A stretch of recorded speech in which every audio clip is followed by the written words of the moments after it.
এমন কনকনে শীতের ওয়েদারে যদি হাঁসের মাংসের সাথে পোলাও হয় তাহলে খাওয়া দাওয়া একেবারে জমে যাবে। হাই গাইস, আজ আমি আপনাদের সঙ্গে খুব সহজভাবে হাঁসের মাংসের রেসিপি শেয়ার করতে যাব। আমাদের টাউনে হাঁস পাওয়া একটু কষ্টকর, তাই আমার নানি আমাদের জন্য একটা গোটা হাঁস দিয়ে গেছে। তাহলে চলুন শুরু করি।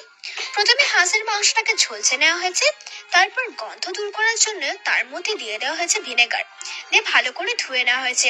তারপর মাংসের মধ্যে 1 বাটি মতো পেঁয়াজ কাটা, 1 চামচ মতো রসুন বাটা, 1 চামচ মতো আদা বাটা, 1 চামচ মতো হলুদ গুঁড়ো, 1 চামচ মতো লঙ্কা গুঁড়ো, 1 চামচ মতো ধনে গুঁড়ো, 2টো দারচিনি, 3টে এলাচ, 4টে লবঙ্গ, 2 চামচ মতো সর্ষের তেল দিয়ে ভালো করে মেখে নিতে হবে।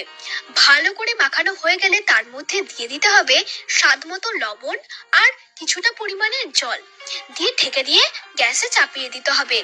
গ্যাসে চাপানোর কিছুক্ষণ পর মাংসটা সেদ্ধ হয়ে থাকলে তার মধ্যে দিয়ে দিতে হবে রসুন কাটা, জিরে গুঁড়ো আর কাঁচা লঙ্কা চেরা, দিয়ে হালকা নাড়িয়ে ঢেকে দিলেই তৈরি হয়ে গেল হাঁসের মাংসের রান্না।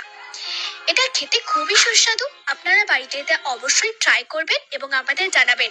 আর যদি ভিডিওটা ভালো লেগে থাকে তাহলে লাইক করে দেবেন। বাই।